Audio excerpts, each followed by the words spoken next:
For the players.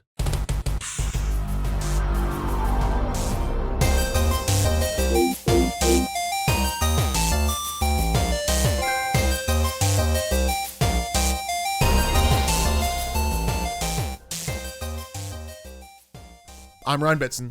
I'm Max Cooper. And this is For the Players, the PopCulturists PlayStation Podcast with 40 years of playing PlayStation and 10 plus years in that games meeting. But I'd like to thank you for joining us in this PlayStation conversation.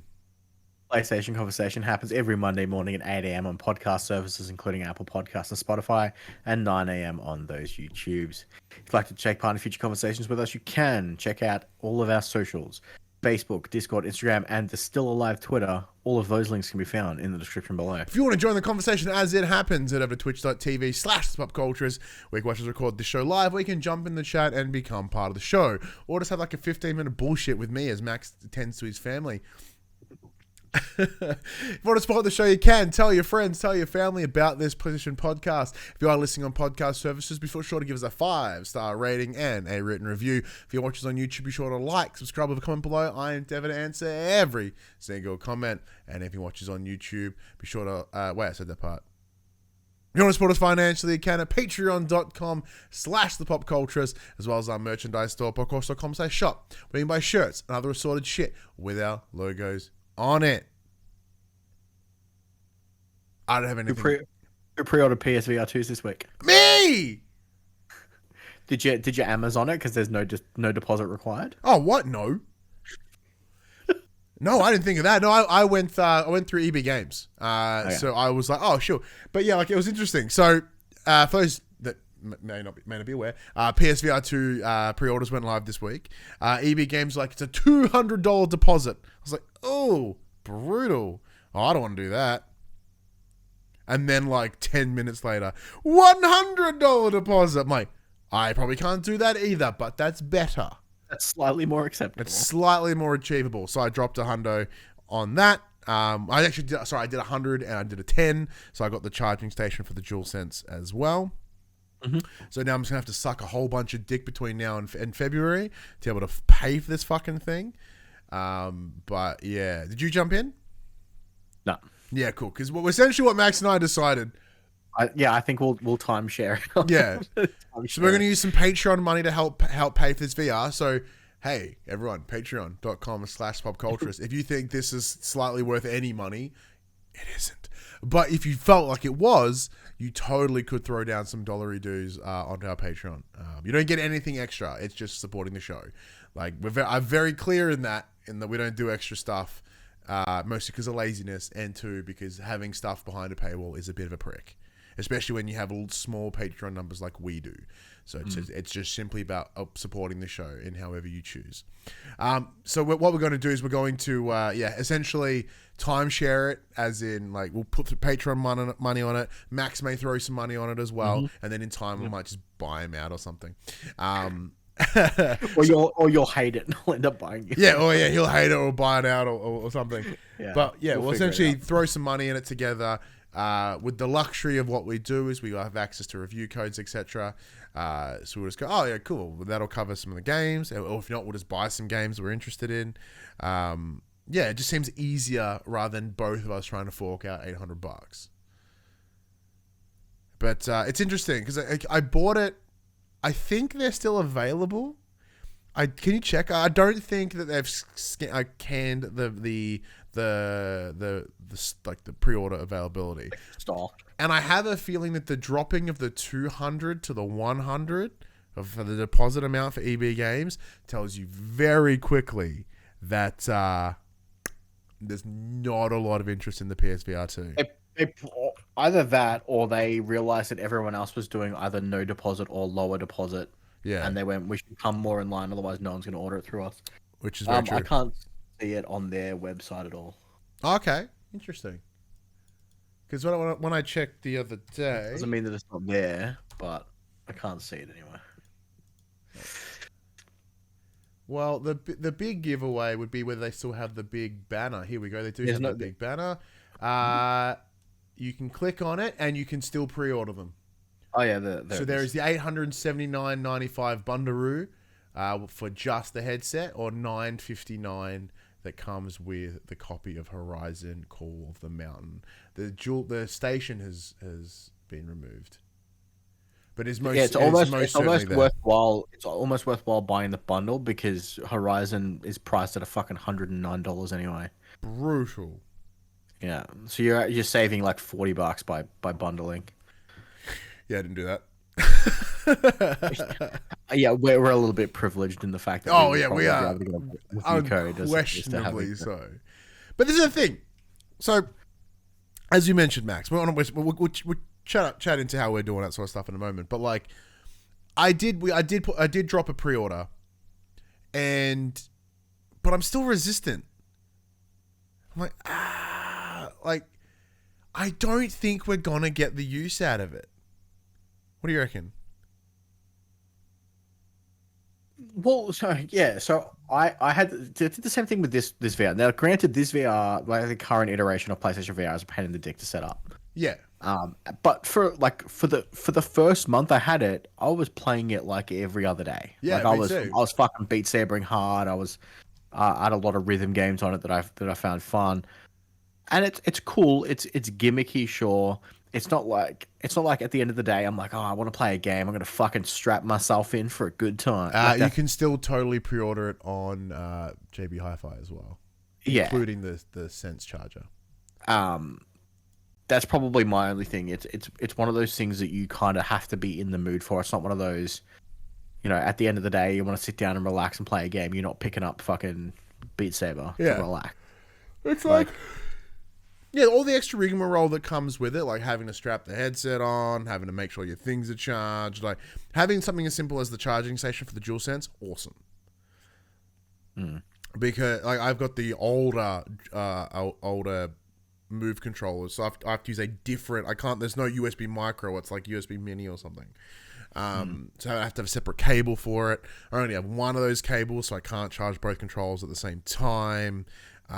But it's object permanence as well. The headset lives behind my TV. I forget it's there most of the time.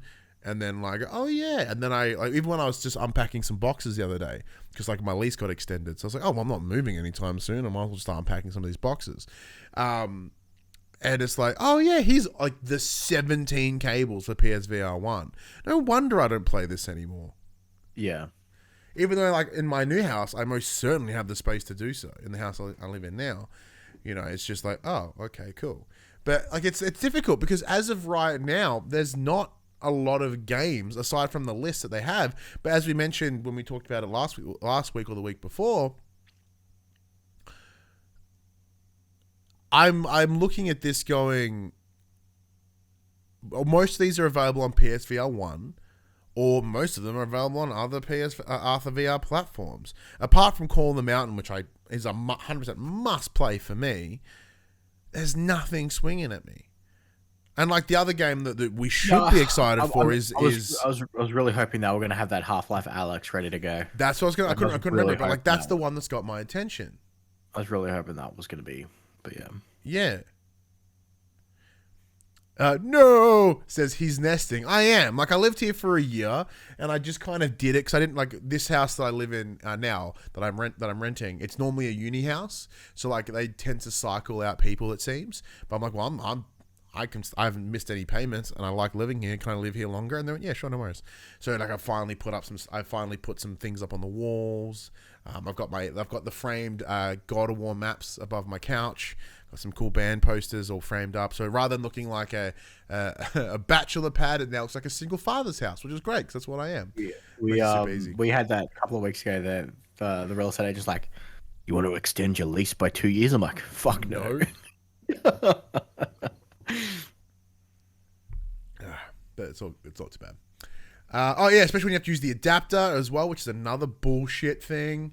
Yeah, my adapter just stays permanently plugged into the PS5 because that's like the only, like that port only gets used for that, so it doesn't matter.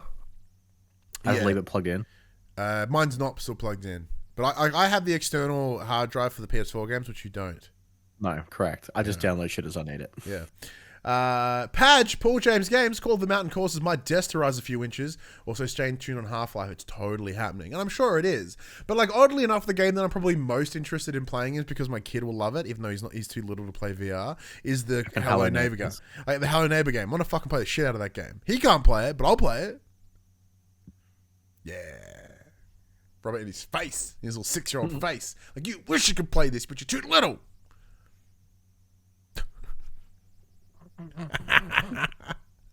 But yeah, so MGB in the chat goes, Firewall is my most anticipated PSVR 2 game. Look, I really did enjoy... Actually, wait, no, I didn't play Firewall 0 Hour. What's the other one that I played? What was another shooter game? Fucking Tango's, whatever the fuck it was. Yeah, Tango, Delta, Beta. Sounds like a fucking fraternity. Operation Tango, I'm pretty sure it was. Operation Tango, it's a fucking... multiplayer. That's a whole different game. Bravo team. Thank you, MGP. Yeah, Bravo team. Hello neighbor, you fucking dork, says Paz. Yeah, I'm aware. That's my 2 day 1 plays. Horizon, Call the Mountain until I either finish it or vomit, and then I'll play Hello Neighbor until I finish it or vomit. Oh shit. Mine is I want to play that fucking VR MMO Zenith VR. Yeah, all that D&D one looks sick. It's currently available now on PSVR 1, but they're revamping it for 2. Yeah, I'm also keen to see what games are getting like updated to be able to play on PSVR 2. Like who's getting the investment? Can we get some fucking custom songs for fucking Beat Saber, please? Maybe. Probably not. Doubt it. No, I highly doubt it. But there you go. That's some bullshit about PSVR 2. That's how you open the show. VR MMO, speaking of dork, says Paul James Games. Paul Ghost comes in, talks about his dick rising tables. He's bragging about his peen, and then he just proceeds to like shit on us. What kind of alpha male energies he's bringing into this Twitch chat right now? Also, Puck says, September Hotel India Echo Lima Delta Shield. That'd be a good name for it. Have I missed anything else? I don't think we have. But how you been, my friend? How you been? Yeah, not too bad. Yeah? Not too bad. What's news? Had a fucking tiring weekend. Yeah. But, partly my own fault, so. We had a jam pack. We were supposed to have plans on Friday. My kid met her second cousin for the first time a couple of weeks ago. And now all she wants to do is fucking hang out with Jimmy. So we've been organising play dates left and right, which is cool. It's nice for Hadley to have someone around her age that she can play with. But they were supposed to hang out Friday, got cancelled at the last second, moved to today. And it's lack of sleep. I had a nap on the couch this afternoon because Ellie said on Saturday, she's like, Friday. She's like, oh, by the way, I'm going out for breakfast tomorrow. I'm like, oh yeah, you taking Hadley? And she's like, no. I'm like, yeah, that's fair. I'm like, I'll get up in the morning then. So I specifically went to bed early knowing I had to get up. And because of my stupid internal body clock, it's like, hey man, you slept for your allotted 4 hours. Fucking surprised. It's 5 a.m, motherfucker. Time to wake up. So I was awake from 5 a.m. Saturday morning till 4:30 Sunday morning. Jesus. How are you not dead? And then got up at 11:30, and I've been awake from 11:30 today. Had like an hour nap on the couch, and then I got to go to work tonight. Giddy. You are mental. Absolutely. I like 3 cups of coffee. You're insane. I'm just waiting for my heart to explode one night from all the caffeine. Someone just vacuums around your body the next day. Okay, should be right. But then be saying like, because you know how you normally get left notes from like the people that work in the building. Go, hey Max, can you please clean this up? Like you're dead on the ground and someone just puts a little sticky note on you. Hey Max, can you please clean this up? Like I am Max, and I'm dead. I'm dead. But other than that, it's been a pretty mediocre week. Not much has really been happening. It's just going through the motions. Yeah, man. Just counting down my fucking days until Christmas, and I can go on holidays and nap on the couch every day. I'm so keen. I am so keen for Christmas holidays, eh? Like I get a grand total of 5 fucking days, and that's it. Oh, so I'm working because I work for the government, so I'm right all the way up till Christmas Eve. and then we're back on the 2nd. Interesting. Actually, it might be the 3rd this year because the New Year's Day falls on a weekend. It does. So it might be the Tuesday instead of the Monday. Lame. Oh, I might get 6 days. I literally get the week between Christmas and New Year, and that's it. Yeah, so I get the week before Christmas down into the middle of Jan, I think. But it's forced leave, so I have to take it because like nothing's open. I'll probably take some time, and I'll probably, but I've got like 50 hours, 50 days, I should say, sorry, of like sick leave. Yeah. So I kind of just want to get sick. Like, can I just come to your house and Allie can just vomit on me, just so I can get some use some of my sick days? I don't even know how many sick days I've got. I got 4.5 weeks of leave up my sleeve. Yeah, I don't have. I think I have about that. I have enough to cover me for the Christmas break and plus a little bit extra. So yeah, because I want to take time because we're hoping they're saying that we should be in our house by like early to mid Feb. Yeah. So I'm hoping to take a couple of days then as well. So I can just and no, in the chat goes, I have 1,000 hours of sick leave. Holy shit! Like I don't. I think I've taken some sick leave in this job, but not much. 1,000 hours. I haven't taken sick leave in ages because there's no one to replace me. Yeah. I just have to go in sick. Brutal. The problem is you never get paid out sick leave too. Like when I finished up at Energy Australia, so the job that I worked at before here, like when my appendix nearly exploded, I was like, well, how what's my recovery time? And they're like, well, how much leave do you have? I'm like, I don't know, like 6 weeks. I'll give you 6 weeks. I'm like, yeah, because like you can never use it. So like and I can't have my appendix explode again. No, I can't. No. I'm pretty sure they took it out. Yeah, they scrambled that shit and they took it out. So there's absolutely zero chance. But yeah, so apart from this week wanting to be sick so I can get some extra leave, things have been pretty good. Pretty chill. Not much to report myself. I went to Friendly Geordie's here in... No $300 dinners this week? No $300 dinners this week because it would have fucking killed me. But no. Just a really shitty meal at the Sphincter? Yeah, we just went to the Sphinx. So for those that don't know, here in Geelong, there is a bistro function center called the Sphinx, and it's literally a really shitty plastic Sphinx. It's kind of like, hey, do you want a really, really, really subpar Las Vegas? Shit, do you even want a subpar like off like back road Atlantic City? And that's what it is. It's shit. It's so bad. But you went there to go see Friendly Geordie's. Super out of place. It's such a weird space. It's right next to a fucking golf club. Yeah, it's real weird. It's real weird. But it was fine. The Friendly Geordie's was interesting. What was fascinating was like the spectrum of individuals that attended. Like knowing the Geordie's like hits many different demos of individuals. There are people that were there for like the political commentary that he will discuss, and they were there because of his dumb skit videos. Right, so like you got one side of the one side of the room like, yeah, woo, yeah, meth jokes, yeah, and everyone's like, ha ha ha, that is a great commentary on how the Romans were like the Labour Party. It's just it was very interesting. But yeah, there's a lot of just too many. Fucking people are shit and just interrupt and like shout out stuff like no, shut up. No one came for you.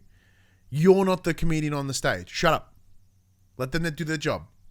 I don't want to hear from you. God damn it. That was pretty good. Other than that, yeah, went to Costco yesterday to get some food. Motherfucker. It was fuck you. It was food for today. You didn't show up. Stop telling me after the fact you go to Costco. What would you want? What would have you gotten? I don't know. I've never been. I just want the experience, right? Yeah, well, I went with my father and I took Phoebe. She got herself a lovely new soda stream for her house and an iron. Yeah. I got food and some shorts and some stuff for my son. But like, okay. I will go again soon. I won't buy anything. I'm fucking poor, but like it was fun. It's just a giant warehouse. Yeah, it's just it's similar to MGB. I've never been to Costco mostly because there's not one close to me. It's like fucking an hour and 10. Yeah, the closest is probably Docklands or one in Epping. Like, apparently it's on the cards to build one out here. This has nothing to do with PlayStation, by the way, but like, yeah, apparently they're wanting to build one out here. Costco sells PlayStation games. Fuck you. Yeah, they do actually. Yeah, they had that. Yeah, It's a stretch, but they're there. Well, because you have to pay for the yearly subscription for the Costco. There's like I think I saw what did I say? I mean, it's better value than fucking PlayStation Premium. It is. Like I think they had Pokemans for like $50 or something. They do gift cards, yeah, probably. Not too sure. I didn't pay that much attention. I just kind of went in. Oh yeah, cool. Oh, look at this giant fucking teddy. Oh, look at this gingerbread house. Hey, I can buy like a fridge here. There's an $18,000 ring in this cabinet. That's not good. Yeah, the scale at which you can buy actually be really good as you head into your new house. Yeah. So you just help you sort of restock stuff. That'd probably be smart. But yeah, so that, and then today we had AEW pay-per-view, Full Gear. So we did our usual shindig at my place, where everyone comes around, watch pay-per-view together. I invited, Max is like, you never invite me. I'm like, hey Max, we come to the wrestling. He's like, yeah. I was stoked that I got invited, and then I'm just like, totally made plans that I forgot about. Yeah. And you're like, hey, thanks for the invite, man. That'd be really nice. Yeah, I'm like, I'll use the excuse if I need to drop your whippersnapper back to be like, to go to begin with. And I didn't do that either. Nah. So you just double-dogged me. Did you get that crazy 5 minutes of fucking snow that we had this afternoon? No, I was watching press. It hailed so fucking hard for like 5 minutes. It looked like my car was covered in snow, and then all of a sudden the sun just came out and fucking melted it all straight. No, I did. Yeah, so the sky just erupted a number of points today. You know, but that was pretty cool. But yeah, it was a good pay-per-view. I enjoyed that. That was fun. Other than that, it's been a pretty busy week doing some extra hours at work as I always do. So I just sort of come home. I spent some time with my son this week as well, and just sort of doing stuff. So like, we'll now get into the section when we talk about the games we've been playing. Like I've had access to the latest in the Dark Pictures anthology, The Devil in Me. Not The Devil's Inside Me. Very different game. Still want to play that one too, though. This is the code was provided to us by the team over at Bandai Namco Australia. Thank you to them. That, however, I spent like 2 days just trying to get the code to work because the codes were distributed, and they weren't activated, so we just had to wait. And then that took a little while for them to get up and running. And then by the time they got activated, it was then like the middle of the week, and then I had Geordies, and then I had like Friday I was busy, and then Saturday we went out to Costco, and then so I've tried to play some of it, but not as much as myself certainly wanted. But so in the same vein of as the previous anthology game, Dark Pictures anthology games, this is one of those shorter shared narrative stories, very similar to Man of Medan, Little Hope, and the House of Ashes. The bad one. The one, it wasn't very good. The bad one. So this is the final in it was essentially considered chapter 1. So as in like 4 games, first chapter, 4, 5, 6, 5, 6, 7, 8 is chapter 2, and that's coming as yearly as they have been. So this one is set around H.H. Holmes, the notorious serial killer out of America, who essentially created the murder house as a labyrinth style house that is just designed to fucking kill you, and apparently killed like 200 or something plus people. So this is the idea is that you're a group of paranormal investigators or, true crime investigators, like individuals that make like, YouTube or shows about stuff like this. And you've been invited over to this house that is essentially a amusement park replication of the H.H. Holmes house. But joke's on you because the person there's trying to kill you. Game. So I'm about finished the first chapter-ish of it, in that like I finally had some characters be in positions where they may or may not have experienced their demise, and I kind of am enjoying it. Yeah, so as we discussed before the show, I'm a little bit behind you, but I'm also kind of digging it. Yeah. Like there's some things that are really different in that, like it's the same premise, multiple character thing. It's like 5 characters in this one, and they're all there. They all have different reasons. They all have different personalities and motivations, etc. But when I turned it on, my wife was sitting beside me, and she's like, "Oh, what's this?" And I gave her the spiel, and she's like, "Who the fuck's H.H. Holmes?" I'm like, "Just Google it." And then all of a sudden, she went fucking Google investigate, and she's like, "Yeah, I'm fucking in. Let's do this." Yeah. So it's pretty gnarly in that sense. But yeah, so there's a couple of mechanical changes in this one, in the same way that like House of Ashes really moved up in the 3-dimensional space movement, as it was all like, hey, you're not just like predetermined camera, where you can only sort of go like this is fully explorable. It still pushes you in a very linear way. But here, what they've done is they've added puzzles. Like very simple puzzles so far, just like, oh, you need to turn all these switches on this breaker. Make sure you do it in order. Hey, there's a keypad over here. Go find the number. Oh, you need to traverse this location. Maybe you should move some shit around to be able to traverse it. So it's very touched upon in the time. I think I've already played for like an hour and a half, maybe 2 hours. And that's pretty cool. Like that so far. They added a fucking jog button. There's a jog button, and like with actual like legit sprint. Like none of this awesome. like Quarry's kind of saunter. And I don't recall if it was in the previous ones, but now before something happens, your controller gives you a friendly buzz, and it's like, oh, dude, something's coming up. Just fucking prepare yourself. You've got a choice to make, or one of the heartbeat mini games is coming up. Just like fucking pay attention. If you get sidetracked. They normally make like a noise. It's always been like an audible indicator, like bleh, like oh shit, hang on. But I don't think there's ever been like a vibration or something to remind you. So that's pretty cool. I had my controller down at one point because obviously a lot of this game is told through cutscenes and whatnot. And so I had my controller sitting in front of me, and it's like, and I'm like, oh, I better pick it up. Something's coming up. Because there's nothing worse than having a character die because you weren't paying attention properly, or you didn't have your controller on you. Yeah. So in the sofa. In the chat, no mentions our good friend Jerd, and said Jerd has been caught up with a few jump scares. I've had a couple so far that have got me pretty good. Oh fuck! Have you jumped yet? No, not yet. Are you a jump scarer? Yeah. So I got in obviously because I've been playing it with Ali. Normally I play with headphones on. Yeah. But because I've been playing with Ali, we had the sound coming through the monitor, but we had all the lights off, and we set the mood. The ambiance. Ali's a bit jumpy, but I don't pay attention enough to jump, I guess. Yeah, I just kind of zone out. Yeah. I gotta zone out. Yeah. Oh, there's a sharp noise. Oh, cool. But yeah, look, the characters are interesting, and like we're touching, I've only surface level seen what they can and can't do at the moment. There are some cool design changes in terms of, so with an example, some of the characters, because of their specialty within the team, like they have different skills. So an example would be there's a character, she is the sound engineer to the production crew, so she carries like a shotgun mic, so you can use that to like listen in. So if you're hearing something coming, you can sort of pump the mic up. Same goes to like the cameraman, because he's got a camera, like you go take some photos and stuff, and you can find cool shit in the world which give you more info. He also has like one of those, like a selfie stick that's he can use to like reach higher places.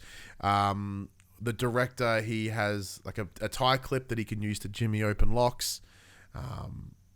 It's cool. There's a couple little details like that which just add a little sprinkle of variance to the game. And even because you're playing in this giant hotel, there's inventory slots for you to like go find keys. And so far, all the keys you find are narrative driven. They're all based within the story. You can't just find a key and not know what it's for until later yet. But it is something that'd be cool to see if they expand on that somehow. Anything you want to add on that before we talk about how the game runs? No, you've done well. Yeah, it runs badly. Yeah. Like, look, most of the time it's pretty good, but I find that it runs fine. It's just got some weird fucking texture pop-ins. Yeah.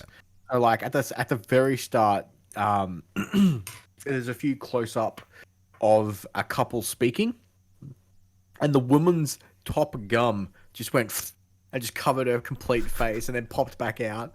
There's a spot as you approach the hotel area. You see a little kid in a window. Her neck was just gone. There's a part where you open the gate and the gate just fucking fuses through a wall and then just reappears on the other side. That was cool. So mostly it's just been like weird texture glitches. I haven't it's not chugging or anything, but it's funny. Yeah, I most certainly haven't had like texture problems in that like the game will just nothing like what you've just mentioned that I'm aware of. The biggest problem that I have is texture quality. So the benefit of these games is because it is such a linear narrative, they can really if you think to like what was the game they did? Hidden Agenda on with that game on PlayStation 4. The Playlinks. The Playlink game, yeah, because it was so narratively driven, they can make it look amazing.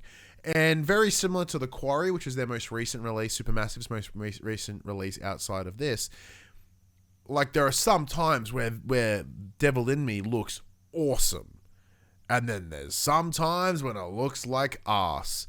Like, there's a character, her this part of her face just looks like she's had the most vicious Botox in the world. It's just stiff. No matter whatever she tries to emote, nothing wants to move. But then you have one of the main other characters, like the director, he looks amazing. Like sometimes when they want him to, like the scenery looks pretty sweet. There's a gentleman you meet, something Dumont, like he's like the groundskeeper essentially of this thing. He looks like shit, like that. And like the opening prologue, as you mentioned, the woman has the most deadest eyes I've ever seen. She's just staring blankly, which is funny because she dies. But like she just like has like those empty eyes. You just can't see shit. Like, do you have anything in there? It's just vacant. Yeah. The lights are on, but no one's home. Yeah, pretty much. It's like, it's one of those pedestrian crossings that says, don't walk, don't walk, don't walk. Like, nothing's happening. It's interesting. But yeah, some things look really, really cool. So yeah, it's a tough one. Like, I'm still enjoying it. In no way will I like score. We don't score anyway, but like I'm not going to be like, this game is a 9 or a 10 if we did scores, because it's not. Even narratively, it's fine. I'm enjoying. It's probably at the moment, once again, not having finished it, it's an easy second for me out of the 4 so far. Yeah, for me, it's number 2 of 4. Yeah, Little Hope is still number 1. House of it was Little Hope. Yeah, Little Hope, the cool spooky town one, number 1. Number 2 so far is The Devil in Me, but Man of Medan's 3. Man of Medan, and then House of Ashes. Yeah. But look, I'm really enjoying it. I'll have more to say over the next week because I will be spending some more time with it because I'm enjoying it. And I started playing it with Phoebe as well, but because she hasn't played games since like PS1, she's like, what do I do with the second stick? I'm like, oh man, I totally didn't think about that. Like, I just kind of forget like that there's just standard things like how to dual stick. I was like, oh yeah, shit, okay, this is kind of how you do it. And I'm like, how do I explain this to someone? Well, it's the same as the left one. You just use your right hand. Yeah, but it's for the camera, and it's just like up down sky. I'm like, I'm getting motion sickness. No, I'm just kidding, it was fine. But like it's just like, I'm just gonna give the controller to you. I'm like, okay, so this is the better narrative. But like, if I can just get myself to not want to play Call of Duty, I probably could get more time out of this game. But I've been playing, like, Warzone 2 dropped, and seeing as you took your copy of Call of Duty back, but I still have this need in me to want to shoot things. I honestly, how did you get it to launch Warzone 2 without the disc? Because I deleted the game and started again. Okay. Yeah, I wasn't willing to do that. Yeah, so I deleted it and then just went, I'll just download. Yeah, and then downloaded the digital version. Just down digital version of Warzone, right? SKU. Yeah. Yeah. So then I don't need the CD, the CD to trigger. Yeah. But yeah, so because Max came and took his copy back of Call of Duty, which makes sense because it's his fucking copy. I was still shitty about it, but it's his copy. If I hadn't known, I just had to uninstall it and re-download it. It would have been. I would have just done that. Yeah. Well, it's still time. But yeah, so I booted up the Warzone, and now I've played Warzone like twice previously. Battle Royale really isn't for me. But like, because I can't play the multiplayer, which I was having a lot of fun with, because I essentially I would start my day. I'd get all my stuff ready for work. I'd sit down, play 2 rounds, and then head off to start my day. It was very, very chill, and I enjoyed it. But so, I still have that itch. I'll download Warzone. It's fun. No, Have you played the EDZ game mode yet? The DMZ, not yet. No. The DMZ, yeah. So we'll talk about the battle royale, and then we'll tap DMZ because I don't know what the difference is. But yeah, apparently it's a new map. But like other than that, I don't know what the difference is. There's like in-game money. There's vehicles which I haven't yet to use. Yeah, and like I got a win today. Somehow, I came 10th today as well. I'm like, oh shit, this is pretty cool. But that was after coming 132nd.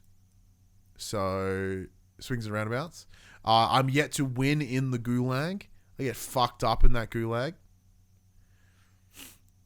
But will I be playing this long term? Probably not. Because I only play. Is it fun for the moment? Yes. Yes. In the moment, I'm very much enjoying it. And yeah, the only catch is I'm playing it solo. Because I don't really want to play with that I'm aware of. And that's I'm sure you're playing with what you got. You've got your squad full. No, we actually don't. Because look, the guys that I usually play with, one of them hates Battle Royale. He's like, I hate spending 20 minutes finding great loot, then getting fucking shot in the back of the head that part while I'm running away. Because yeah, the time I'm sitting in the lobby is stupid. So slow compared to standard multi. It's disgusting. Yeah. But he's a real big fan of the DMZ. Because what's the difference? So the DMZ is basically you have it's essentially Escape from Tarkov or the Division's Dark Zone. Oh yeah. Like, that's what it is. So it's not filled with 150 players. It's filled with some players and bots. Oh, shit. So you make a loadout, which is filled with, like, you can bring guns in and insure them so you get them back if you die in there. Because if you die in there, you lose all the shit you had. Mm-hmm. Or you can just take in contraband, which is like black market shit. It doesn't matter if you lose it because you just take more in. But basically, you're designed to go in there, do these specific missions if you want to, loot and get out, and like extract. Yeah, that sounds kind of cool. So like one of the missions I did last night with a group, we needed to control a SAM turret. So we found the SAM turret, we controlled it for a while, we shot down someone's supply drop, we went and stole that supply drop. Then an actual squad of human players fucking rolled up on us. And then we're like, hey, let's go get that fucking special weapons case that just dropped. And then we're like, hey, that special weapons case is moving because someone else has already grabbed it. But they're waiting for the helicopter at the exfil. Let's go to the exfil and fuck them up while they call the helicopter in. So that's what we did. We fucked them up, stole their shit, and escaped. Okay, that sounds mad. I may have to. Once we're done recording, I may have to play that tonight. It's less high pressure because there's bots. Yeah, I like that. So you can kind of just kill bots and just get gear from them. Yeah. Or just loot. How will the bots play, though? Are they just as gnarly? They're just bots. Yeah. They're bots. They're not hard to kill. Right. Some of them have got like jacked armor though, but they're not super hard to kill. It's not too bad. All right, well, I may do a round while the show edits. I think that's a pretty good idea. But yeah. Well, what have you been playing? Apart from Modern Warfare 2, I have been playing thanks to the team over at Bandai Namco Australia. Apparently, all I play these days is Bandai Namco games. Look, me too. Like we've received a lot of love from Bandai Namco in the last couple of weeks. It helps that most Bandai Namco games are like Super Max games. They're either like licensed anime games or RPGs, which has been good. So I'm playing Tactics Ogre at the moment, which is an old school. That's like a remake of the original. So Tactics Ogre Reborn is the full current. Yeah. So it's an isometric grid-based tactical RPG, and it hits all the spots. So it's akin to like old school, like Final Fantasy Tactics, old school Fire Emblem, all those kinds of games. Mm-hmm. Super fantastic. It's got the class-based systems similar to that of those games. So you know your warrior, your fighter, your berserker, mages, clerics, and essentially you're playing as a rebel group trying to help your nation. Oh, sorry, Veldran in the chat dropped in just a second ago. He said the bots in Modern Warfare 2 either have one or two modes. They either meat shield or they super exact aim nuisances. Oh yeah, they've got aimbot. Oh, lame. All right, sorry, back to you, Ogre. So I'm in chapter 2 at the moment, so I'm still fairly early in, and I'm fairly early in because one of the missions was kill this specific guy, and he had a bunch of he's basically a necromancer. He had a bunch of like fucking an army of undead skeletons, and it's like you can ignore the skeletons, you go kill him, and I failed. And because of that, I went into fucking hardcore grind mode so I could shit on him the next time. So I've just been leveling up all my dudes. And then I went in, absolutely demolished him. Went to the next area. I went, oh yeah, I can do this. Half my squad died, and then I realized that they don't come back if you don't revive them in combat. So I had to buy a bunch of new fucking recruits that are all like level 2 compared to my level 10 guys. So you have to grind them all again? And then I have to, so I'm re-grinding all my guys back up and gearing them up because I lost everything. That is old school brutal. That's my own fault though. Because I fucking, it's like you just need to kill this guy, and I fucking tunnel vision super hard. But yeah, I'm loving it. I love all those like turn-based tactical RPGs where you're playing out your moves. Archers are good against these characters, but not good against those characters. So you set your archers up in a position where they can cover your front line, but they're not so close that they're gonna get fucking shit on by everything else. And like have all your healers and your mages in the back so they don't get hurt. You kind of like turtle them up. So yeah, I'm digging it. So actually, Valdrin mentioned once again 2 sweet comments in a row. Jumps in. I thought about getting Tactics Ogre Reborn, but I was like, I have already played this before. I am good.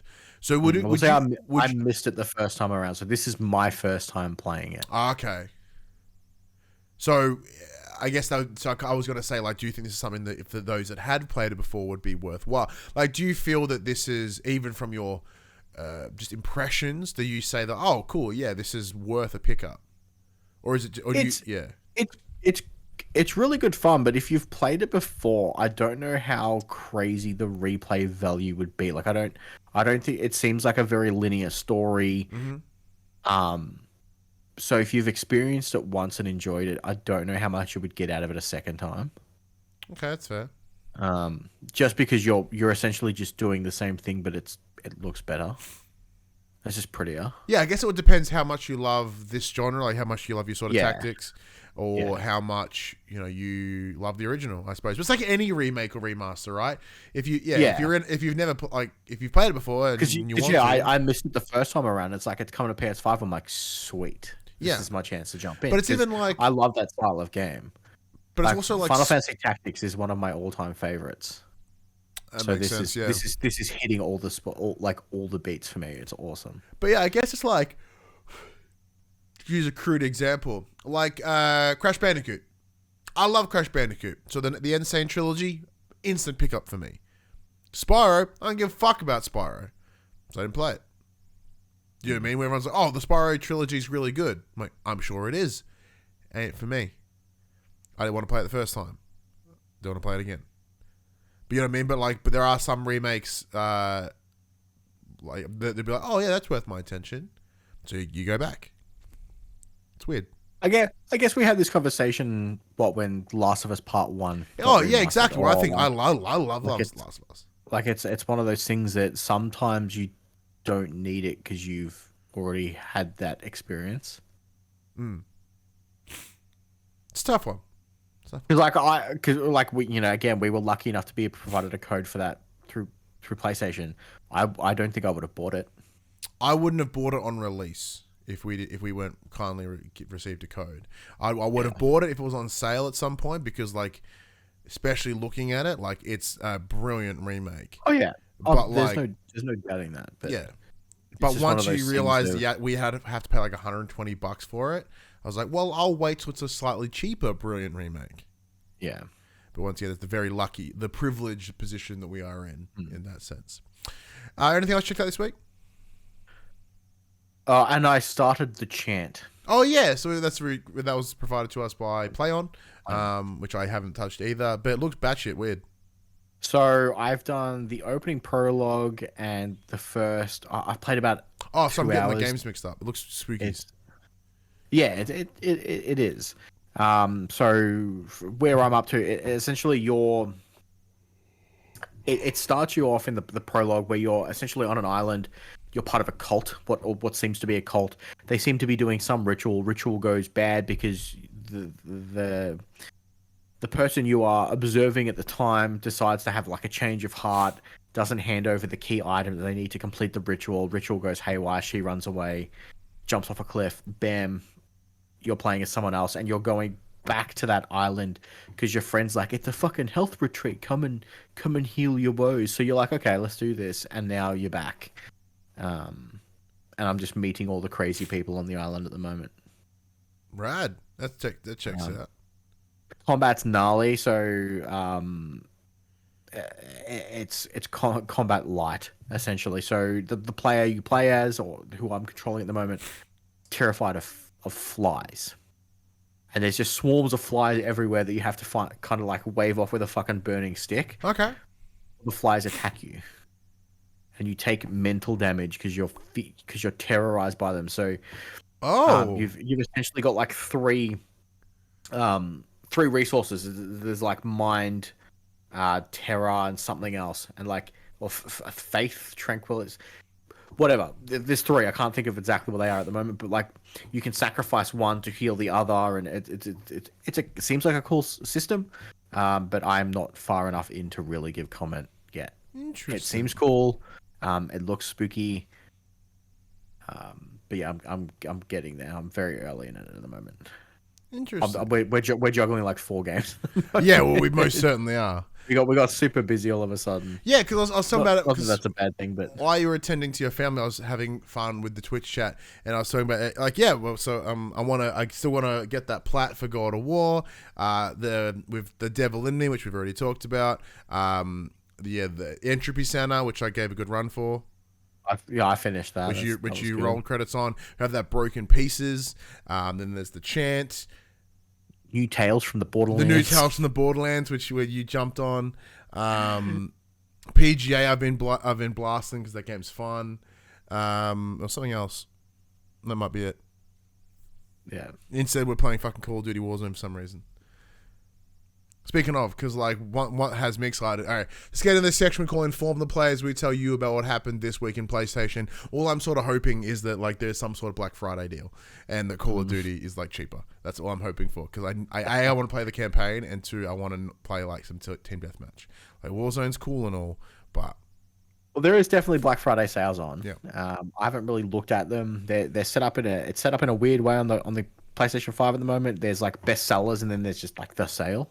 Yeah, so it's not quite a Black Friday sale in like, so there is like the Australian PlayStation Store has one right now, but like what I'm hoping for, like it's just something always drops later in like closer to the day, but then Cyber Monday as well, that could work in our favor.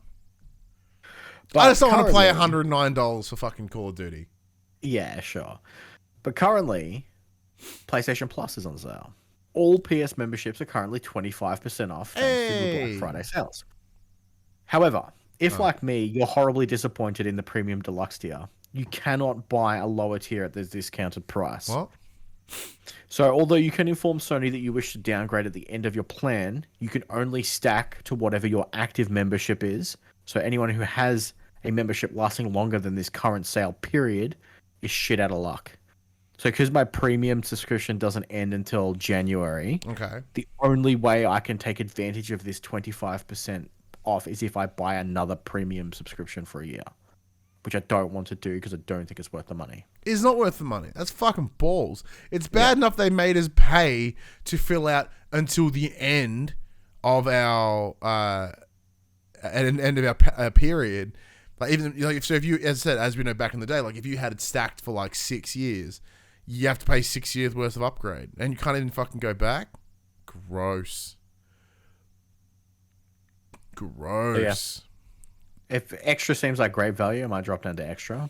Yeah, like if anything, I'm gonna drop down to extra. Like, but deluxe is just not worth it. Well, because we don't. Yeah, like, here in Australia, we're saving like $10 for literally nothing. Every single PS3 game. Yeah, we get nothing. Like the promise of what premium was going to be is not being delivered for those that have premium. And then if you have deluxe, which is kind of the bastardized premium because we don't have PS Now support here in this country, it's even less value. It's absolutely insane. We've ranted and raved in the past about PS Plus and how it's hot shit. It's fucking crap. And PS Plus subscribers down by 2 whatever billion. Yeah, good. Fix it. But you want to take the next one? Yeah, of course I will. Because look, one thing that was really good over the last couple of weeks, way better than PS Plus, is God of War Ragnarok. So Santa Monica Studios have wrapped on their latest release, which is God of War Ragnarok. So the question now is, what's next? Seeing that Eric Williams directed the most recent title, not Corey Barlog, who has been working on something else for a while now. So in an interview with the LA Times, the studio admitted that it's currently, quote, spread out over many things, end quote, but shared nothing specific. In other God of War news, Twitter user and rumor monger Millie A tweeted that filming took place during development for Ragnarok and they would release something akin to Raising Kratos. Santa Monica Studios responded to this with, quote, there is no documentary in the works, end quote. And then they point people to their behind-the-scenes series that releases on Tuesdays that covers some of the development for Ragnarok. Now, quickly. Valdran in the chat did ask about the PS comments around PS Plus. We'll always go to the chat because if someone has any questions, we'll happily answer them. What does the premium include? Pointless trials for games you probably either buy outright or not at all. Game trials are infrequent, and for games, well, the game trial was supposed to be for anything above $60, which isn't true. Which hasn't happened. And it gives you everything the extra tier gives you, which is the PS4 and 5 catalog. But Cool. the big selling point for premium was the classic games, PS1, PS2, PS3. Here in Australia, we don't have PlayStation Now, so PS3 titles, as they're all streaming titles, they just don't exist here in Australia. No. So all we get are PS1 and PS2 games, and none have dropped in the last 2 months. Yeah, so they've released no PS1 games aside from Siphon Filter 2 like 2 months ago. They've dropped one. The PS2 titles, rather than release the PS2 title, they then go, oh, it came to PS3, so here's the PS3 version. Like the Ratchet and Clank 20th anniversary, whatever the fuck. They'll rather than make the PS2 ones available here in Australia, they just went, that's only the PS3 versions, and it's nowhere. So we got nothing, literally nothing on the deluxe tier last month. And even then, look, granted, we coming from a different space. We're very lucky in that we've been able to play all the games we've ever wanted, really. So, all the games that are part of the trial, all games that are part of the classic collect, they're like, hey, this is the back catalog of PS4, PS5 games we've played. It's the nature of working in the biz. We've been doing this for 9 years now. So we have a stack of back catalog. The things that we reviewed and we've played and we've covered, whether it be for us or other people, it's that we have stacks. So it's very interesting that the tiers are designed is being marketed to the hardcore, but the hardcore would have already played all these titles. If you're a hardcore, you don't need a trial because you've already bought it. It's a really, really shitty business model. And the one things that separate what people wanted is backwards compatibility, and they are refusing to do it. Period. All it tells you that this plan was incredibly underbaked, undercooked, unplanned out, and they just did it because they felt they had to, with zero plan moving forward, aside from just taking money out of your pocket, which they did. And because they successfully did, and you can't scroll back, they won. What can you do? But yeah, so back to Sony Santa Monica. So one of the things that we know that Corey's been sort of working on is something different. He chose to opt out of being the director for this title, for Ragnarok, and the rumor has that he's been working on a space game. So outside of the original, the first game that Santa Monica Studio ever made, everything's been God of War since. What was their first game? It'll come to me in a moment. If not, Puck will tell me. Good old Puck in the chat. He's our font of knowledge. Yeah. Was it, sorry? Warhawk? Was it War? It wasn't War. No. So Sony Santa Monica have done a lot of XDev sort of stuff as well. So they provided a lot of support. They did Kinetica, thank you. Yeah, Kinetica was their first game. Which is cool. But then everything since then in their main releases has been God of War 1, 2, 3, this one 2018, and Ragnarok. Ascension they did as well. They didn't do Chains of Olympus or Ghost of Sparta. That was done by Respawn from memory. Chains of Olympus was Ready at Dawn. Ready at Dawn, thank you, not Respawn. Yeah, sorry, the guys that did Control. The guys at Control, Respawn. I'm like, that Ryan, that's not correct. I'm like, that is not correct. So they're heading into what became God of War 2018. The studio were on the path of doing something different, but that got canned. They went, nah, that sucks.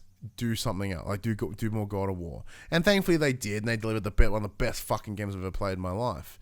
And they followed that up with one of the best games I've ever played in my life. Like, if you ever go back and look at the old shows, you'll hear my absolute love for God of War 2018 and Ragnarok.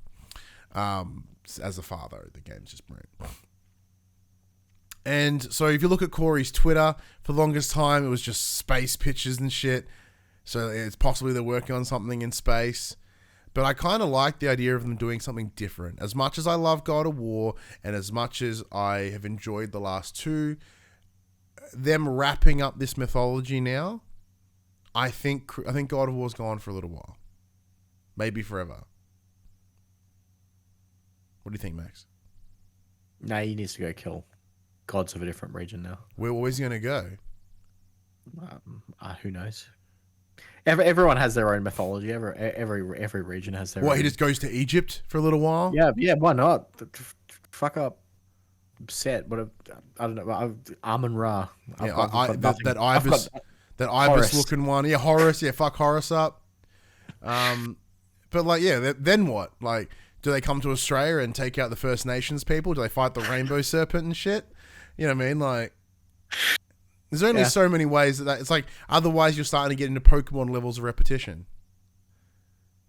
It just goes to. We're not capturing gods though. But you get my point though. They're like, we just go to every region and kill a bunch of gods. Like, okay, cool. Yeah. But if the narrative works, sweet. Once again, I feel that there's still a story there that can be told. Of course, it's just one of those things of, does it contain everyone? And the answer is probably no. No. But what's the next step from here? So this is the thing. So on the challenge that I have is when it comes to questions like, hey, what should these studios do? I don't fucking know, because I don't work in their studio. I don't have their conditions. I don't know their creative minds, and I'm not going to sit here and tell them what I think they should do. I think they should do, more cool shit. I think they should do what they want to do. That way it's going to be the best possible thing that they can do. Bang on. Because I could be like, hey, you know what? Naughty Dog should do more Jak and Daxter. No, they shouldn't. Because if they wanted to, they would already be doing more Jak and Daxter. I mean, to be fair, Ben want to do more fucking... Actually, the only one that I would argue is Ben should do more Days Gone. But, Days Gone. That's it. All right. Well, moving on from Ragnarok, let's talk about some Valhalla news. Oh, so we're still in the Norse mythology? Yeah. So Ubisoft has revealed that post-launch content for Valhalla is ending on the 6th of December. This will be the final chapter to conclude Ivor's story and will be free to all players. It shall, quote, tie up some of the storylines developed throughout the game and offer closure to your time among the Raven clan. Given the name The Last Chapter, it follows on from Wrath of the Druids, The Siege of Paris, as well as Dawn of Ragnarok expansion. To access the DLC, there's a few things that you have to do first. It's free, but you must own the other ones? You need to complete the main story by pledging to all territories of England. You have to have completed the mythical story arcs of Asgard and Jotunheim. You have to have upgraded your settlement to level 5 and construct the Jomsviking barracks. And you have to have killed all targets of the Order of the Ancients and unveil its leader. Spoilers. So just a few things. Yeah, just all Ubisoft has also provided an update on the potential of a New Game Plus mode. Ooh. Their statement is, due to the depth of the game, the company has limited options to make replayability unique or rewarding. Yeah. But hey, we built this game because it plays for fucking ever. Why would you want to do it again, you idiot? But that's what they said. Yeah, pretty much. It took you 150 hours the first time. Just Why to would finish you the miss- campaign. Why? Yeah, Max. Now you put this game on Shut up. on your backlog It's chat. on my So for backlog. those who don't know, at the really start, want to get.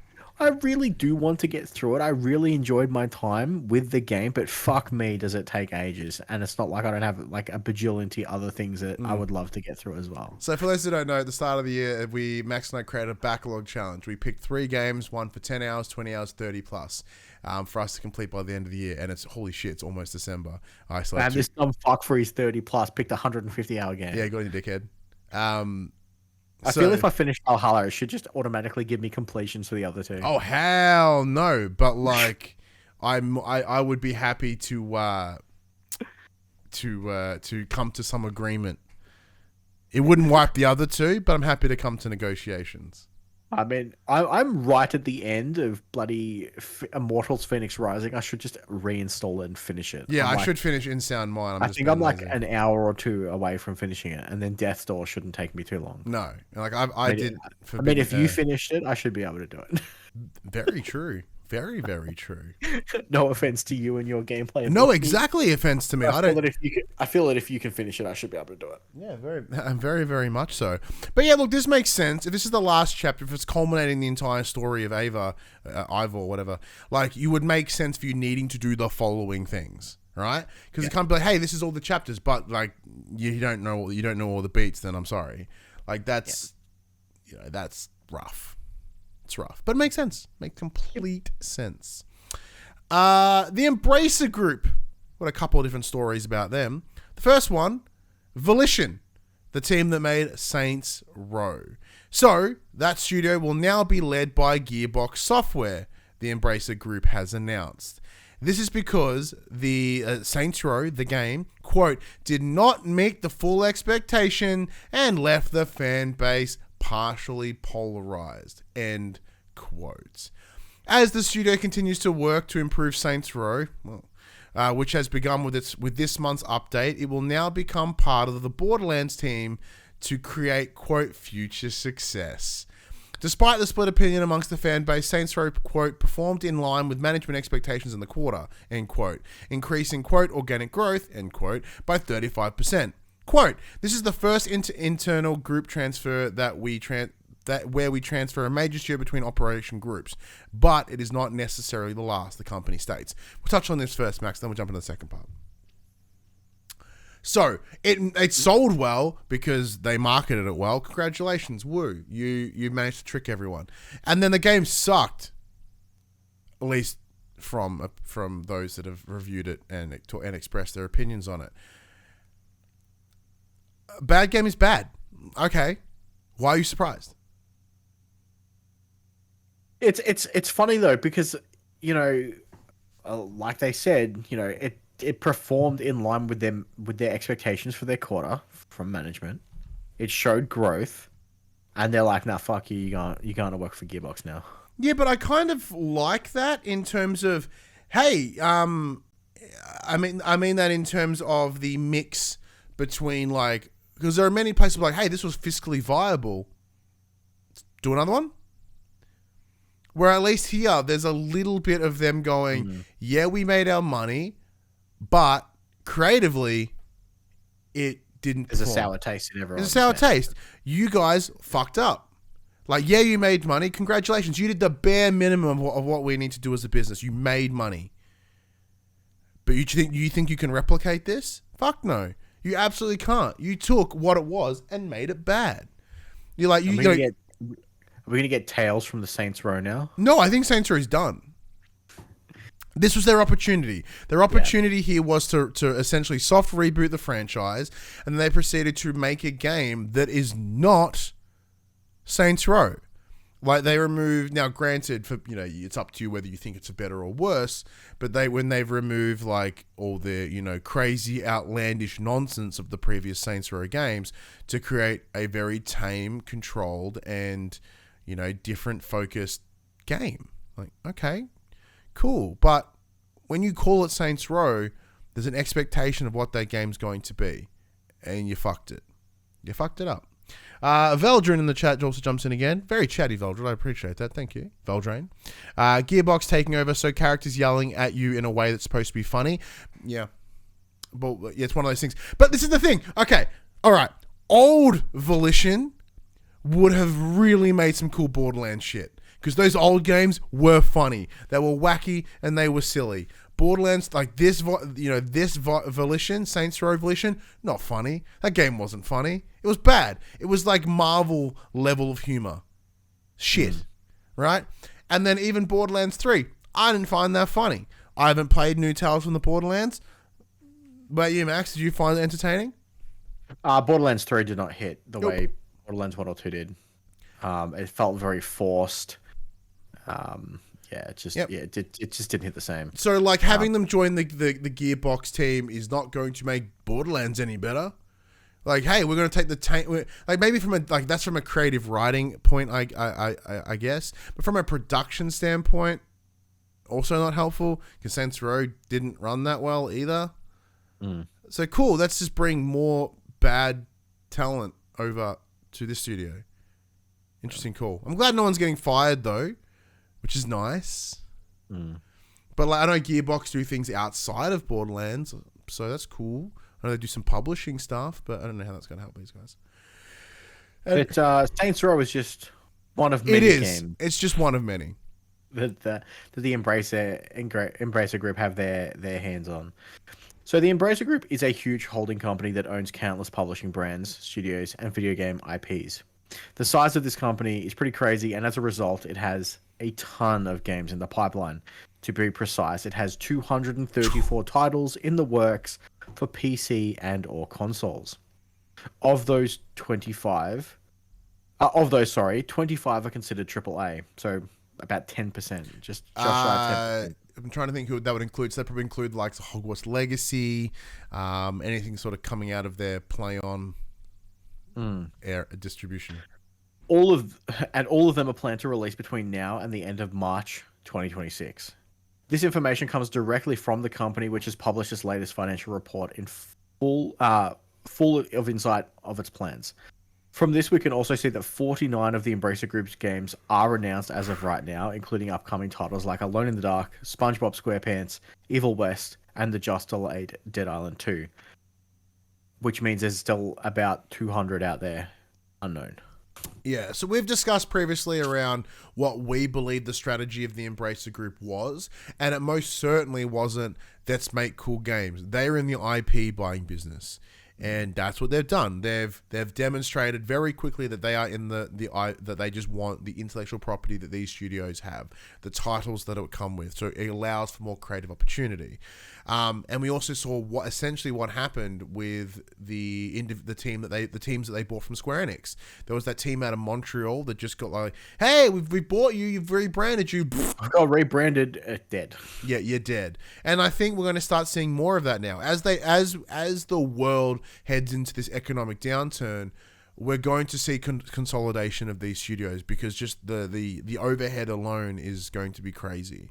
Like the idea that 234 of these games will deliver and succeed is near impossible. Let alone without them sort of munching into each other's areas. Like you can't just like drop a handful of games that will compete within themselves. We think about what was the EA when they dropped Titanfall and Battlefield. Like only one of them could win. And it's to the detriment of the other team. And when you've got 234 games within the next, 3.5 years, that's not enough time. Because unless you start overlapping, because knowing the games drop it, they drop at key moments in each quarter. It's not like, there's 1,200 possible days to pull from. You've got 200 and something games. Oh, there's enough time to space them all out. Yeah, but strategically, you put games in certain parts of the month, in certain parts of the quarter, and it's highly likely that there's people going to cross over. Yeah. What's your thoughts? Pretty much. I'm in complete agreement with you. Yeah, so what's your future? 234 titles is absolutely crazy over the next 3 years. The fact that only less than 10% of those will be classified as AAA titles, it kind of just means that they need them to be doing something to try and keep themselves afloat.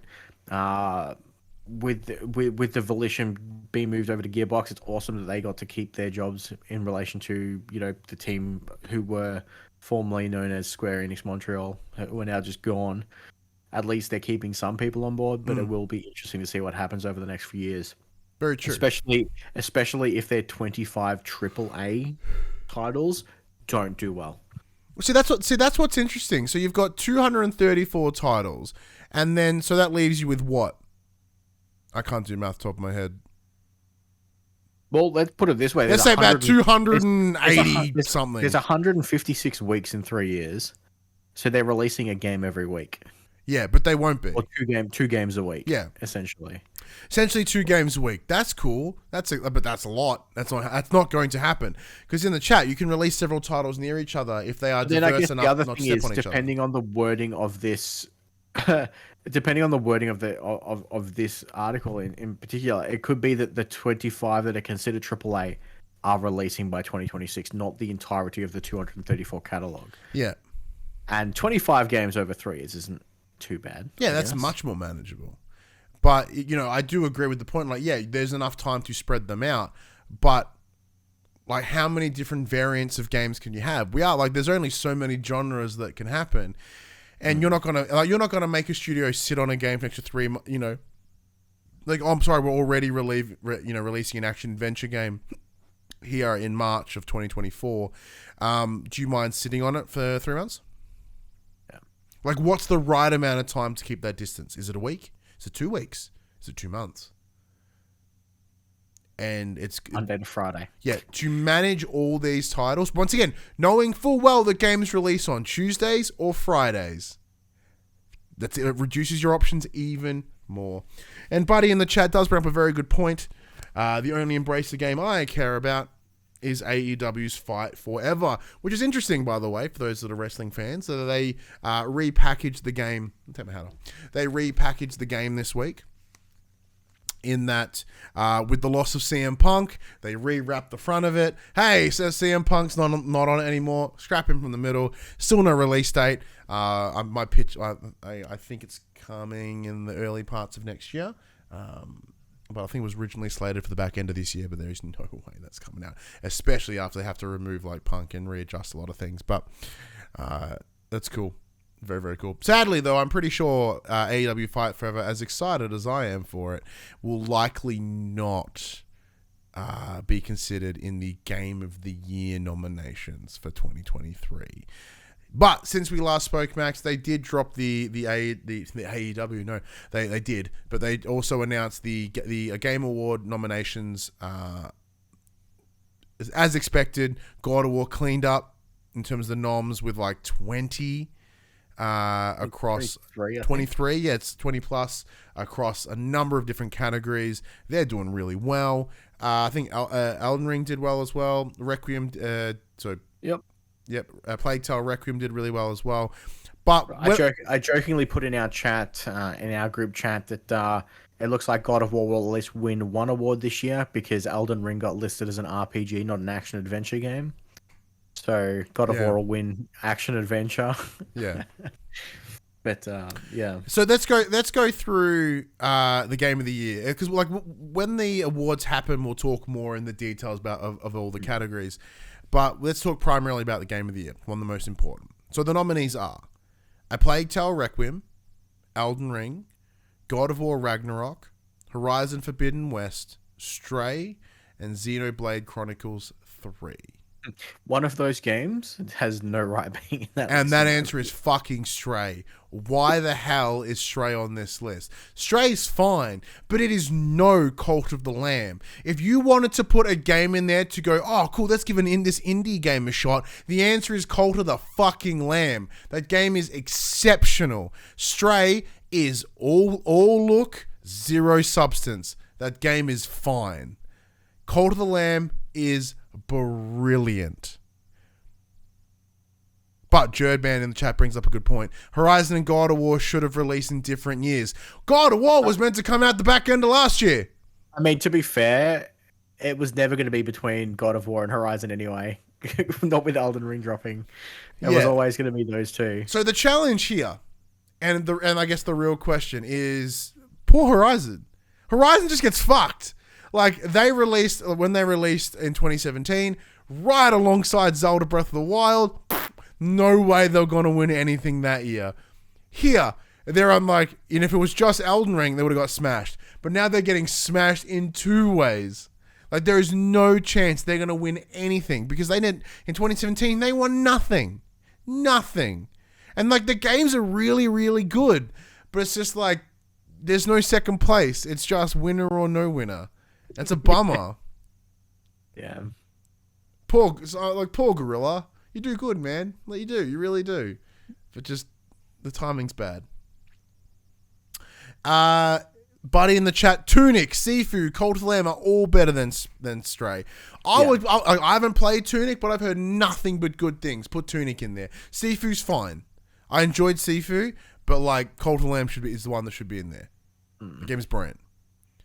The other one that kind of sucked, and for those people who have played God of War may agree with me, I guess, but I feel like the guy who played Sindri deserves to be in Best Performance. Yes. Yes. I've seen a lot of people say that online as well, and yeah, I 100% agree that, because obviously you've got the likes of Ashley Birch from Horizon, Christopher Judge and Sonny Soljic from God of War. You got the lady who does Plague Tale, Requiem, and another one who does Immortality. But I feel like the person who played Sindri. Yeah, I'm pretty sure this will probably go to Atreus. I think, Sonny, or Judge. It's probably the two. Yeah. It's in terms of performance. I think Christopher Judge did a great performance, but I think Atreus as a character and their performance has improved. And I think Chris Judge won in 2018, so it wouldn't hurt for them to go to Atreus. A couple of things that are also very interesting about the Game Award nominations is Content Creator of the Year. Once again, I've no idea who the fuck any of them are, which just shows how old I am. We're not there. But of course we're not there. Are you fucking shitting me? We will never be there. We weren't even I'm surprised we'll barely get nominated just for being a content. Are you a content creator? No, probably not. No one would vote for us. No idea who half of them are, but you know who gets a nomination? Nibbleon, whatever the fuck is. This dude who just regurgitated news on Twitter is because they've decided to leave the industry. They're getting that little tip of the hat. Fuck you. Are you serious? Are you goddamn serious? You're shitting me. Secondly, Elden Ring, Best Narrative of the Year. Go fuck yourselves. Best RPG? Sure. Totally deserve that. Should it have a Game of the Year nom? Fuck yeah, it should. Best Narrative? Eat my dick. Yeah. Elden Ring's hard because I'm assuming 80% of the people who are voting for this shit didn't beat the game, and it's no, sorry, you don't get a vote because no one could finish you. Agreed. No. For me, it's just if you have to find the narrative, then it's not a narrative. You know what the best one is? What? Fucking Marvel Snap getting nommed for best mobile game. I know that pops you pretty hard. Oh man, I fucking love that game. And Sifu getting nominated for best fighting game. The fuck? Dude, have they played a fighting game before? You fucking morons. It's insane. I don't like to sit here and shit. Game. I don't like to sit here and shit on the games industry and especially the press because we're part of that same bubble. But it's just some of these are fucking dumb. This collective hive mind of the high tier press. I'm like, what? But who's winning it? Who's coming out winner? The Game of the Year? Dude, I really don't know. Like I said, if even for me, it's going to be hard to pick my Game of the Year because I played so much Elden Ring compared to what I've played in God of War. And if I was basing my Game of the Year just on gameplay and enjoyment, it would be hands down Elden Ring. Mm-hmm. But as a whole package, I think God of War for me did it, or did just enough to you know, just beat him at the finish line. Mm. But I don't know. I think it'll come down to on the day. Like recency bias obviously play a part that I haven't played Elden Ring since March, and I just finished God of War. Yeah. But I've also played like 200 hours of Elden Ring, and I've played like 30 of God of War. Yeah, but what's better, a really awesome 30 hours, or like 200? But I also played a really fucking awesome 200 hours of Elden Ring. Believe you. Look, Elden Ring's fucking trash. No, it's not trash. Jerdman in the chat, Dinkum's game of the year. Yeah, it's in early access, doesn't qualify. But I think God of War should win. I think aside from the fact that I'm very aware of my bias. I wear my bias on my fucking sleeve for this game. But I think from an overall experience, from narrative to gameplay to set design to music to direction to narrative, every part of this game is fucking brilliant. Come on, your whole basis of whether or not it wins Game of the Year is, can I beat it? Yeah. If the answer is yes, it can win God of the Year. Yeah, and that's why Stray should get the fuck out, because that game is so boring. I didn't want to finish it. Horizon Forbidden West is very good, and it deserves the nomination, but it does not deserve to win.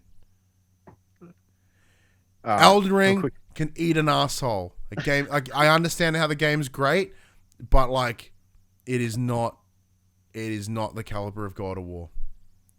Some quick. Veldrin, Game of the Year nominations had one odd category: accessibility options. Yeah, and look, accessibility options are a really, really good thing. So, I myself, my day job, I work in disability and mental health supports, and I use video games as therapy. That's literally my day job. My day job is helping people connect, build up social skills, and build their capacity and understanding of the world and themselves and the world around them using video games and tabletop role-playing game like D&D. So accessibility is incredibly important.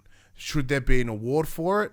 Yes, in that it will incentivize people to do it more often, but I also understand it feels really weird because God of War went so above and beyond. Whoever's like second, quote unquote, you know what I mean?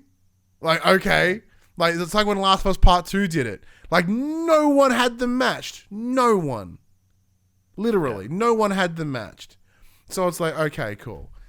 Like, but it's one of if there is an award and someone can put that on the front of their box or in their studio, like, hey, we won accessibility of the year because we made our game available to be played by more people. That is great. But I understand where Voldran's coming from too. Elden Ring will win Best RPG because you role-played as a victim for 200 hours. Quick bits. As we spoke about earlier, Dead Island 2 has been delayed from February 3rd to April 28th. Rad, I guess. Ubisoft has shared early Splinter Cell PS5 remake concept art as part of its 20th anniversary for the series. Episode 2 of The Boardroom is now out for all those Skate fans who want to watch alpha footage. Ooh. No. Apparently Crystal Dynamics has heard the fanfare, and apparently Legacy of Kain could be making a comeback. Those people are very, very excited about that one. New footage is out in the Callisto Protocol launch trailer. Yeah, man, that's like so close. In the crossover event, no one in a million years could guess Nier Automata and Replicant characters are joining Rainbow Six Siege. Wait, what? That's a crossover. What? You know what I want in my Rainbow Six Siege? JRPG characters. Like, I understand there's some crossover probably, but like, damn. More news to come on that on the 22nd of November. I don't need more news on that because more news is just going to make me more confused. Like, if they're like, hey, this is how it crosses over, I'm like, you've just made it worse. Like, you've not explained it. You've just made it somehow more confusing. The Witcher 3 PS5 version is set to release December 14th. I didn't want to play it the first time. I'm going to play it again. Are you going to play it again? Hell yeah, I'm gonna play it again. It's the fucking greatest game of all time. Look, I admittedly, I really wasn't in the right headspace when I played it because, like, the idea of just a map with 1,000 fucking things on it, I was like, ew. But like, okay, well, admittedly, I made the exact same comment around Horizon Forbidden West earlier in the year. I was like, ew, why is this map so fucking full? For those still playing it, the Winter Soldier is joining Marvel's Avengers this month. Okay. A streamer has beaten all Soul games, including Sekiro, Bloodborne, and Elden Ring, without taking a single hit. It took 120 days 120 days over the 7 games with 0 hits. All right, so that guy should get Game of the Year because that's impressive. That's the content creator of the year. That is content creator of the year because that's a fucking effort. That guy deserves it. Not this fucking Nibelian dude, that guy. And Marvel's Spider-Man 2 has recast the role of Harry Osborn, with star Scott Porter revealing in a now deleted tweet he would not be returning. He alluded to the fact that the developer Insomniac Games had decided to go, quote, photo real with its casting, and the difference between me and Harry's ages was too much to overcome, I believe.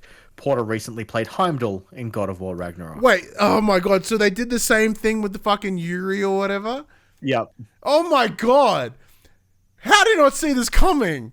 I thought that was fucking dumb when they refaced like fucking Peter Parker. That's dumb. And they just did it again. The fuck?